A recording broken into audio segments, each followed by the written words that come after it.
Rebonjour Patrick Lebel. Eh bien, rebonjour. On va parler de votre roman qui s'appelle Chage-Nantor. Vous êtes l'auteur de ce troisième, quatrième roman. Voilà. Oui, il y en a un qui n'a pas été édité. Il y en a encore. 4 d'écrits et 3 de publiés pour l'instant. Voilà, exact. Alors, vous êtes par ailleurs un scientifique, c'est pas accessoire que de le dire, agrégé de mathématiques et titulaire d'un doctorat en mathématiques également, en géométrie différentielle. Ah oui, exactement. Pour moi, c'est de l'hébreu total. Oh, disons, ce sont les formes, quoi. On va dire ça comme ça, quoi. Les objets, et leur structure. Voilà, c'est à pas confondre quand même avec la topologie algébrique où on s'occupe des formes à homotopie près, c'est-à-dire en topologie algébrique, si vous voulez, un cube, c'est une sphère, c'est la même chose. En géométrie différentielle, non, un cube c'est un cube, une sphère c'est une sphère. Voilà. D'accord, très bien, bon, parfait. Oui, ce sont des concepts évidemment très, très étayés. Alors, comme je disais tout à l'heure, Chage-Nantor, ça nous emmène vraiment dans les étoiles, dans l'espace, dans le temps, 251 pages, où en quelque sorte, je vais le dire comme ça, c'est un peu l'avenir de notre Terre vu du passé. Mais avant tout, Chage-Nantor, c'est un lieu qui existe réellement, qui se situe dans la cordillère des Andes, où se trouve un radiotélescope géant. Ah oui, tout à fait. Le plus grand radiotélescope en service à ce jour, quoi. Je parle dans le livre du projet ALMA, Atacama Large Millimeter Array, qui existe effectivement, quoi. Mes personnages, eux, sont fictifs, mais le projet est bien réel, quoi. Et ce télescope existe dans la cordillère des Andes, qui est un endroit... le désert d'Atacama, en tout cas, un endroit idéal pour observer le ciel, puisque c'est une région extrêmement sèche, et donc, en plus, le télescope est situé à 5000 mètres d'altitude, donc c'est vraiment, à part l'espace, il n'y a pas d'endroit meilleur pour observer le ciel, quoi. Voilà, c'est pour ça que des scientifiques du monde entier s'y rendent, d'ailleurs. Tout à fait. Voilà. Il y a des tas des Français, entre autres, des Japonais, des Allemands, comme dans le livre, quoi. Voilà, donc un ciel, justement, accessible, en quelque sorte, parce que le ciel est très très clair, il n'y a pas de pollution, exactement, pas de pollution lumineuse, ni autre. chimique. C'est ça. Alors, parlons du livre. On verra, le fait que vous soyez scientifique n'est pas anodin. Alors, dans le livre, nous sommes en 2030, il y a une équipe de scientifiques qui est à Chage-Nantor sur le site et qui identifie un signal qui proviendrait d'une exoplanète, c'est-à-dire d'une planète en dehors du système solaire. L'histoire part de ça, finalement. Oui, c'est ça, c'est-à-dire... donc les exoplanètes, on est en plein dans la découverte. Ils s'en découvrent tous les jours, pratiquement. Depuis pas très longtemps, depuis 20 ans. Pas très longtemps, oui, exactement. Oui, mais bien sûr, c'est difficile, parce que les exoplanètes, bien sûr, ce sont des planètes qui gravitent autour d'étoiles extérieures à notre système solaire, par définition, puisque dans notre système solaire, on les connaît depuis longtemps, les planètes, mais ce ne sont pas des exoplanètes, ce sont les planètes, tout court. Et les exoplanètes sont fatalement très loin de nous et ne brillent pas, ne brillent que par réflexion de leur étoile, mais de toute façon, c'est pas ça qu'on capte, c'est pas comme ça qu'on les détecte. Je vais pas rentrer dans les détails, et puis c'est pas exactement mon domaine en plus, mais j'ai une un spectrogramme. Voilà, par exemple. Bref, donc on détecte en tout cas leur présence si on les voit pas au sens propre. Et là, dans ce livre, donc on capte un signal en provenance d'une exoplanète, ce qui est pas inimaginable, mais ce qui n'a pas encore été le cas jusqu'à aujourd'hui, quoi.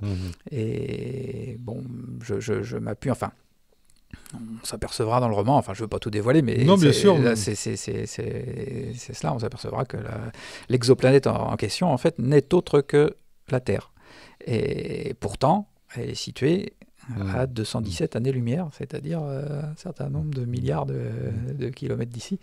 Alors, cette idée-là n'est pas de moi directement, si vous voulez. C'est une idée, moi je l'ai lu chez Jean-Pierre Luminet et La Chiaiseray, qui ont, il y a déjà quelques années, proposé des modèles d'univers. Disons, c'est pas à proprement parler des théories scientifiques, ce sont des propositions, quoi, des propositions de modèles d'espace. Et donc ils avaient proposé un modèle avec les dodécaèdres de Poincaré, donc c'est une chose un peu un peu compliqué, où les faces de dodécaèdre, les faces opposées du dodécaèdre s'identifient l'une à l'autre, ce qui fait qu'on vivrait dans une espèce de réseau où on verrait plusieurs fois la même étoile dans le ciel, en fait. Donc on aurait des choses dupliquées, tout à fait. Finalement, et notre perception ferait qu'on verrait par exemple des milliards d'étoiles, alors qu'il y en aurait peut-être beaucoup moins que ça. Tout à fait. D'ailleurs, cette idée-là, en fait, les propositions dont je vous parle là, se faisaient suite plus ou moins à cette image du fond du ciel là, qu'on appelle WMAP. Je ne sais pas si vous en avez entendu parler, où on s'aperçoit qu'il manque des longueurs d'onde dans le rayonnement fossile de l'univers. Et ce manque de rayonnement, c'est dans les fréquences basses, quoi. Et donc ça voudrait dire, ça tendrait à dire que l'univers n'est pas infini, quoi, qui manque des fréquences. Donc, par conséquent, puisqu'il n'est pas infini, il faut chercher des modèles qui rendent compte de cette finitude. Voilà. Donc, ça bat en brèche toutes les théories qui sont à l'œuvre et qui ont pignon sur rue, j'allais dire, actuellement, finalement. Battre en brèche, je ne sais pas, mais à mon avis, oui, on a encore des progrès à faire dans le domaine de la connaissance de l'univers. Et c'est une des raisons de ce livre. Je trouve qu'on cherche... Attention, hein, le modèle que je présente dans ce livre n'est pas, je tiens à le dire, il n'a pas de quotient scientifique. C'est un roman. C'est un roman, bien sûr. Mais disons, j'enfonce quand même un coin là. C'est-à-dire, je trouve que on ne cherche pas assez actuellement sur la forme de l'univers. On sait depuis la théorie de la relativité générale que l'univers est déformé par endroits, au voisinage des planètes, au voisinage des astres, etc. Il y a des déformations locales. Il y a une courbure, c'est ça ? Une courbure, voilà, tout à fait. Mais cette courbure, en fait, sur la courbure globale de l'univers, on ne se pose pas tellement la question. Enfin, on se la pose, mais pas, disons, à mon avis, pas assez. Voilà, donc c'est aussi une des raisons. Parce que quelquefois, la science a ses modes, peut-être, non ? Ah oui, bah oui, on peut parler du Big Bang par exemple. Cher à Stephen Hawking. Bien sûr, oui. Stephen Hawking est un grand défenseur du Big Bang. Vous êtes plus réservé, vous, là-dessus ? Assez réservé, oui. Et donc, je ne sais pas ce que l'avenir nous donnera, mais si vous voulez, là, déjà, depuis une quinzaine d'années, à peine, une dizaine d'années, on sait on a découvert que l'expansion de l'univers, qu'on croyait ralentie, est en fait accélérée. Donc on serait plutôt sur une courbe exponentielle plutôt que logarithmique ? Oui, on peut le dire comme ça, mais... Là, je suis en train de parler à un agrégé de mathématiques. Un docteur en mathématiques, en plus. Tout ce qui est ralenti n'est pas logarithmique, et tout ce qui est accéléré n'est pas exponentiel. Mais enfin, oui, dans l'idée, c'est ça. Et donc, on verra, mais cette accélération de l'expansion de l'univers contredit d'une certaine manière le modèle qu'on s'était forgé dans la tête de Big Bang, si vous voulez. La comparaison qu'on peut prendre, c'est un feu d'artifice, quoi. Dans un feu d'artifice, il y a une explosion qui serait le Big Bang. Voilà, qui serait le Big Bang. La lumière, enfin, je sais pas exactement, les éclats partent dans toutes les directions avec une vitesse initiale importante et puis ralentissent en s'éloignant du point d'explosion. Et bien, c'est pas du tout ça. Si le Big Bang a eu lieu, ça ressemble pas à une explosion de feu d'artifice, quoi. Donc ça contredit un petit peu notre intuition. Et puis, alors c'est ce qu'on voit dans ce livre, on va revenir au livre, mais comme on est sans cesse finalement dans une navigation entre des théories scientifiques et puis le récit, du Big Bang, on peut aller jusqu'au Big Crunch, ce serait ça, le cycle de l'univers ? Ça a été proposé, mais alors justement, ces derniers temps, l'accélération de l'expansion contredit gravement un éventuel Big Crunch. Big Crunch, ça serait une reconcentration de l'univers, c'est ça ? Voilà, c'est ça, exactement. Et on reviendra au point Nicelle pour un nouveau Big Bang ensuite ? Ce serait ça ? Oui, mais ça, je veux dire, je ne peux pas répondre à des questions comme ça. C'est peut-être, oui. Peut-être. Mais, ce sont des théories d'ailleurs qui sont dans l'air. C'est des mots qui ont été inventés. Donc, Chage-Nanter, Patrick Lebel, je suis toujours avec Patrick Lebel, donc il est auteur de cet ouvrage d'anticipation, de science-fiction. Alors oui, en fait, je ne suis pas un grand spécialiste, je ne suis pas un grand lecteur de science-fiction. Ah ouais, Philippe Cadic, des gens comme ça, Arthur C. Clarke, non, c'est pas vos livres de chevet. Arthur C. Clarke, j'en ai lu un peu, oui, Van Vogt aussi, mais non, c'est pas ma lecture habituelle. Anticipation plutôt. Alors c'est ce qu'on m'a dit, enfin les éditeurs auxquels je me suis adressé, parce que bon, on s'adresse bien sûr à plusieurs éditeurs quand on édite un livre, et donc oui. Anticipation raisonnée. Anticipation raisonnable. Raisonnable. C'est-à-dire que il y a la raison derrière. Oui, c'est un avenir possible de l'humanité, voilà. Mais c'est aussi à cheval un petit peu avec ce qu'ils appellent la hard science-fiction. Enfin, la hard science-fiction, on vient d'en parler, quoi. C'est tout ce qui est effectivement du domaine purement scientifique et où la science joue un rôle important dans le livre, quoi. Donc, elle est présente tout au long du livre, la science. Évidemment, la dimension romanesque, oui. On a tout ça à la fois. Moi, c'est ce qui m'a beaucoup séduit d'ailleurs là-dessus. Je rappelle qu'on est en 2030. Une équipe de scientifiques se trouve sur le site de Chage-Nanter où il y a le Very Large Telescope. Ils reçoivent un signal d'une exoplanète, mais qui s'avère être la Terre, et ils arrivent à identifier, enfin, à diffuser le message de quelqu'un qui parle depuis le futur. Ouais. Enfin, plutôt que de le diffuser, je dirais le capter, parce qu'en fait, il n'y aura plutôt. pas de diffusion. Oui, le capter. Oui. Et le livre, finalement, est constitué, dans sa partie la plus importante, de ce récit de Le Fur. Hein. Il s'appelle Anatoly Le Fur. Oui. Si vous permettez, je vais lire un extrait. Allez-y. J'ouvre donc... au secours, help, socorro, ilf. Mon nom est Anatoly Le Fur et ce message est un appel au secours. Silence grésillant, un appel au secours désespéré, nouveau silence, mais que puis-je faire d'autre ? Le plus simple est peut-être que je raconte les choses dans l'ordre chronologique.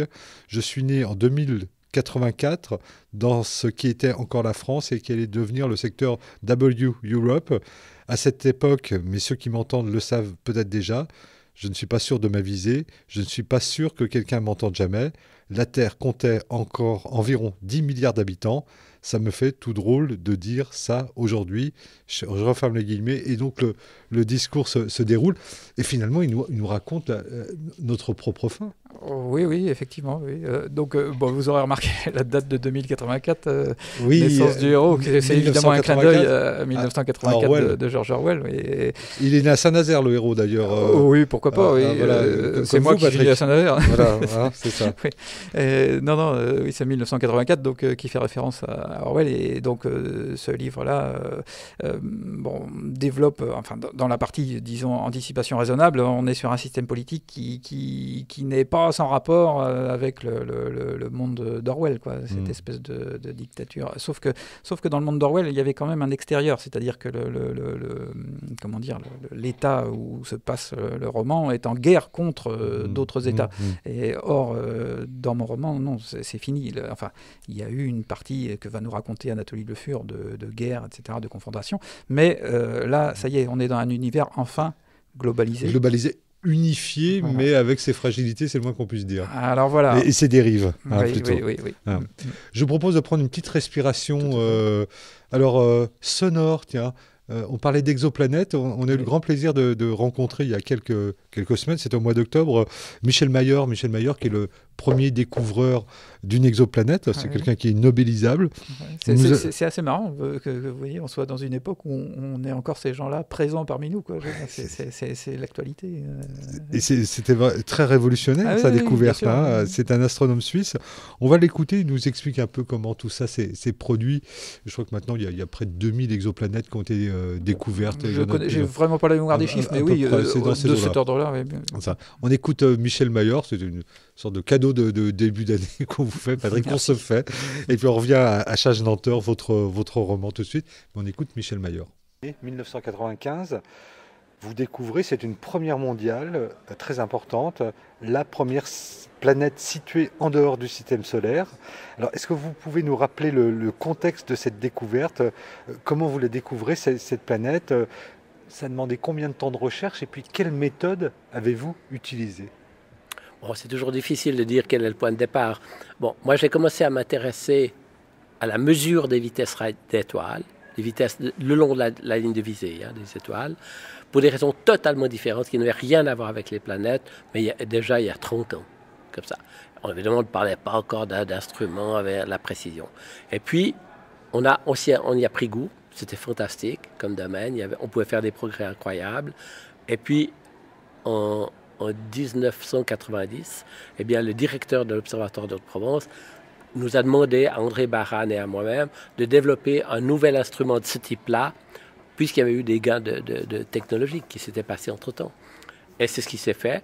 Et miracle, eh bien, le nouvel instrument qu'on a construit avait une précision qui était 20 à 30 fois meilleure, et donc nous donnait juste la possibilité d'accéder au domaine de la détection des planètes extrasolaires. Cet outil, c'est le spectrographe, c'est ça? Oui, c'est un spectrographe. Donc l'idée est simple, la difficulté réside dans la manière de le faire, mais comment dire, on disperse la lumière, on fait une sorte d'arc-en-ciel de la lumière venant d'une étoile, et on voit des petits traits noirs dedans qui sont chaque fois des marques d'absorption de différents atomes. Et ça nous renseigne sur la vitesse de l'étoile. L'effet Doppler va faire bouger ces longueurs d'onde, et c'est ce qu'on fait. Simplement, les planètes sont légères, donc elles ne font pas beaucoup bouger les étoiles. Et donc, toute la difficulté était de construire un instrument qui avait une précision telle qu'on pouvait détecter ces tout petites oscillations des vitesses d'étoiles qui résultaient de la présence d'une planète.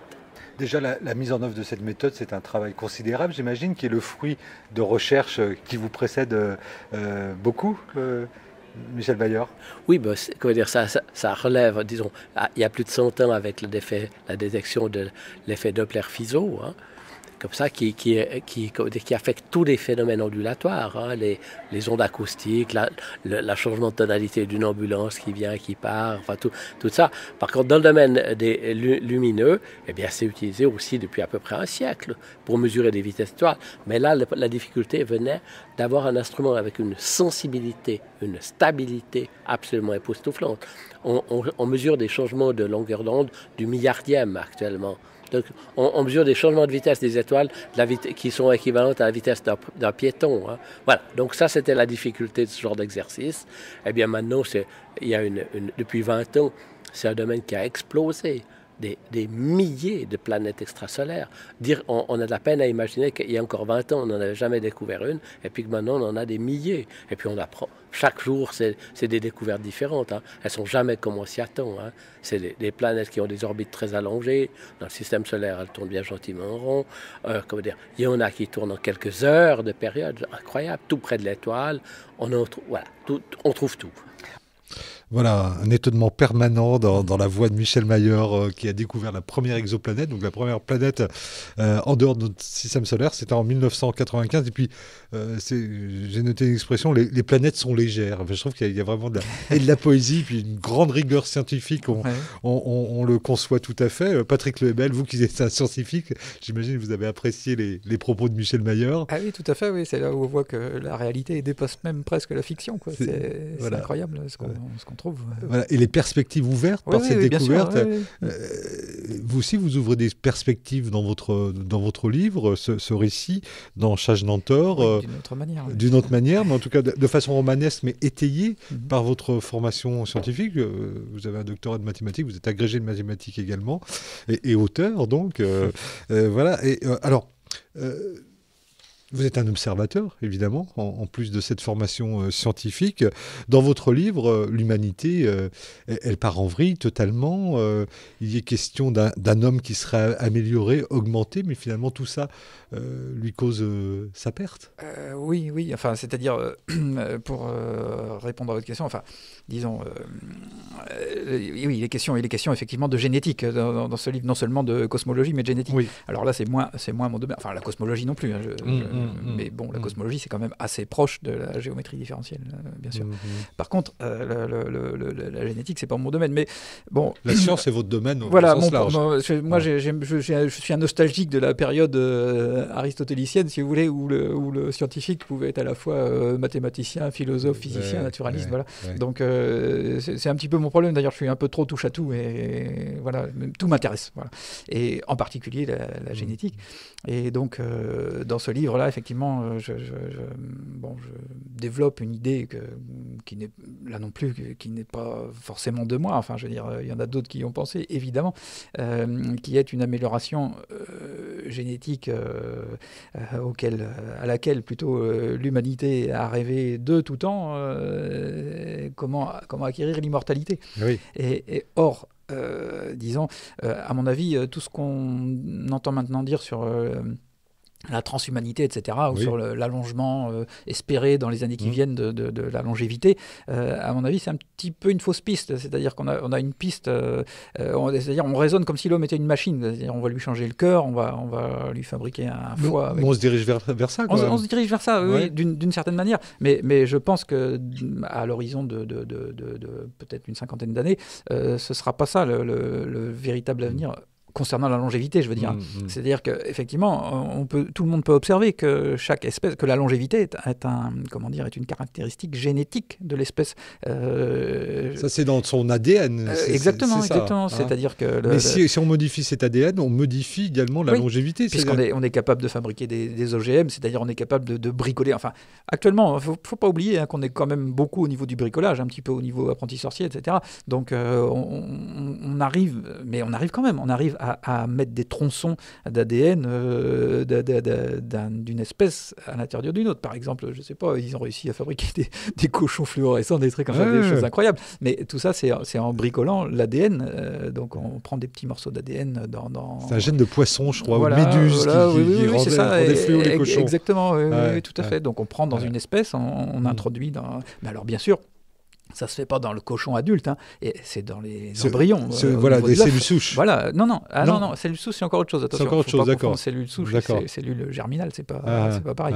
Et donc, en tout cas, ça se fait dans l'embryon, quoi. C'est-à-dire au niveau de l'œuf, quand il y a une cellule ou deux. Donc après, ça se divise, mais ça se divise en reprenant l'ADN qui était dans la cellule initiale. Donc à chaque fois qu'elle se multiplie, elle reporte. Voilà, exactement. Tout ce qui a été modifié reste modifié. Donc, si on arrive à isoler ces gènes de longévité dans une espèce, ce qui n'est pas encore le cas, si on arrive à les greffer sur une autre espèce, donc la nôtre, je veux dire, c'est pas du tout inimaginable de faire des hommes qui seraient susceptibles de vivre 2000 ans. Dans votre roman Chasse d'Antor, Patrick Lehebel, les hommes sont greffés d'un gène de séquoia, et on sait que les séquoias sont des arbres qui vivent jusqu'à 2000 ans.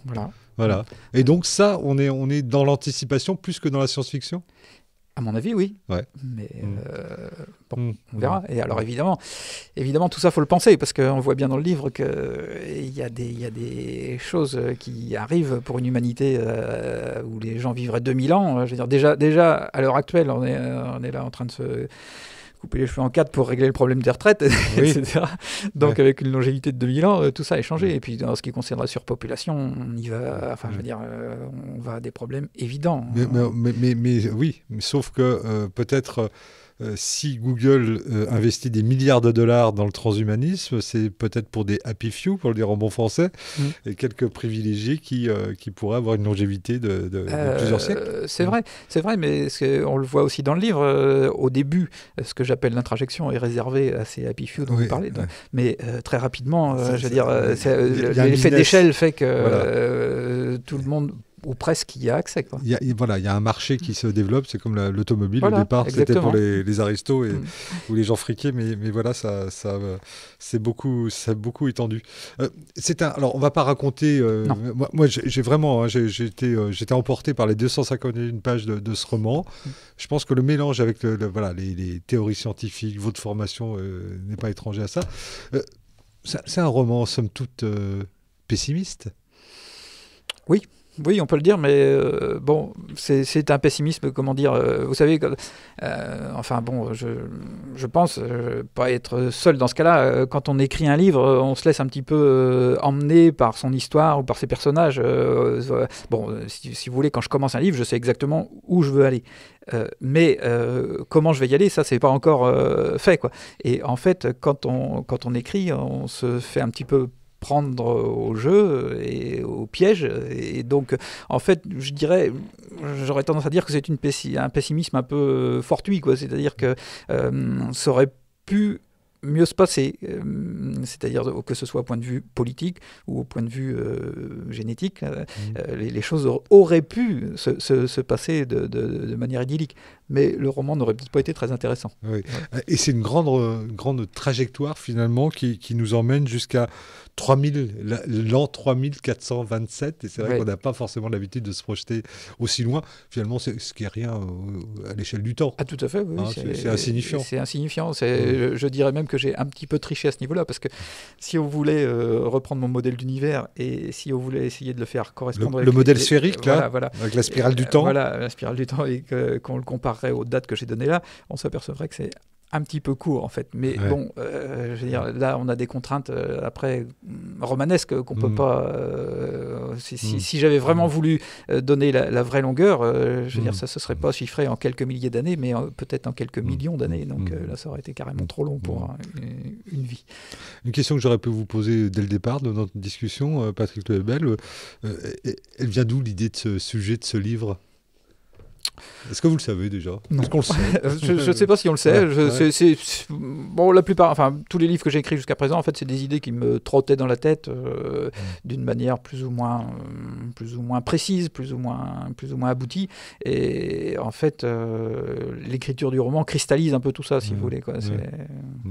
Il y a un roman, Iridium Apocalypse, ça a paru en 2007. Là, ça se passe sous les glaces polaires, c'est ça ? Exactement, oui. Mais c'est pas tellement le. Enfin, celui-là est carrément plus vernien, on va dire. Quoi. Oui. Et donc, ça débouche quand même sur une théorie personnelle de l'extinction des dinosaures. Voilà, d'accord. Quand je vous disais que tout m'intéresse. Mais étayé, là aussi. Tout à fait. J'ai pas lu. C'est même très étayé, puisque j'avais envoyé le livre à une paléontologue américaine qui figure déguisée dans le roman, qui s'appelle Gerta Keller, avec qui je suis en relation depuis, d'ailleurs. Et bon, qui malheureusement n'est pas francophone. Donc, elle l'avait fait lire par un de ses étudiants qui était suisse francophone. Il faut l'envoyer à Pascal Pic, qu'on avait eu le plaisir de rencontrer il y a un an à Nantes. Ah oui, pourquoi pas, oui. Écoutez. et puis je fais référence à vos 2 romans édités. Il y en a un troisième qui recherche un éditeur, on va dire c'est comme ça. Il y a L'Or du Kent aussi en 2012. Là, on n'était pas dans le même registre. Non, pas du tout. Non, ça c'était un petit intermède. Voilà, complètement. Comment vous travaillez, Patrick Le Hebel ? Est-ce que vous avez une discipline, une méthode, un lieu, des horaires ? Comment ça se passe pour vous ? Des horaires, oui, je travaille le matin en fait, puisque j'ai la chance d'être retraité, donc c'est jeune retraité quoi. Oui, si vous voulez. En tout cas, donc le matin, oui, de 8 à 12 quoi, on va dire en gros, c'est mon créneau. Vous avez votre sanctuaire, votre bureau ? Non, parce que j'aime bien, j'ai toujours aimé travailler en étant susceptible d'être dérangé. Oui, non, j'aime bien rester quand même dans la vie. Voilà, dans la vraie vie, oui. et rester connecté bien sûr. Chage Lenteur, en ce qui concerne, c'est un livre qui est paru en octobre dernier, je crois. Novembre dernier, aux éditions Antigone 14. Voilà, je pense qu'on le trouve dans les bonnes librairies. On le trouve à Nantes. En tout cas, oui, j'imagine. En tout cas, nous on a mis le lien sur le programme des émissions le midi. Est-ce qu'il y a des projets de bouquins là qui affleurent un écrivain a toujours quelques projets? Oui. Disons, de toute façon, il y a toujours ce fameux troisième qui a précédé Chage Lenteur et qui n'a pas, qui avait trouvé un éditeur. Enfin bon, je vais pas vous raconter tout le détail de l'histoire, mais enfin bref. Il devait paraître chez Actes Sud, il n'est pas paru finalement. Voilà. Donc il cherche toujours son éditeur, celui-là. J'espère qu'il sortira d'ailleurs parce que je le trouve intéressant. Vous trouvez que c'est votre livre le plus abouti d'ailleurs? Le plus abouti, oui. Donc il n'y a pas de raison qu'il ne trouve pas de... non, j'espère. Et puis bon, sinon j'ai un vague projet pour le 5e, mais ça reste un vague projet. Vous êtes un retraité actif, Patrick Le Hebel? Non, à part ça, je veux dire le matin. Oui, c'est ça. Mais en éveil en tout cas, effectivement. Et on a bien compris que beaucoup de choses vous passionnent, et même si vous avez dédié largement votre vie à la science, aux mathématiques notamment, un peu plus maintenant au livre, puisque voilà, on a bien compris qu'il y en avait un 5e en gestation et qui arrivait, dont vous viendrez nous parler. J'espère, ce sera avec plaisir. Avec grand plaisir. Ça s'appelle Chage Lenteur, c'est signé Patrick Le Hebel. C'est un roman paru aux éditions Antigone 14. Ça vous emmène loin dans les étoiles, dans l'espace et le temps. C'est passionnant. J'étais ravi de faire cette première émission en votre compagnie, Patrick. Moi aussi. À très bientôt. On va se quitter en musique avec Philippe Catherine. Vous connaissez sans doute cet artiste qui est un Vendéen. Pardon. Ça s'appelle Des étoiles. Ah ouais. Bonne année, bon vent, merci. Solaire ou pas. Voilà. Allez, au revoir Patrick. Allez, au revoir Pascal.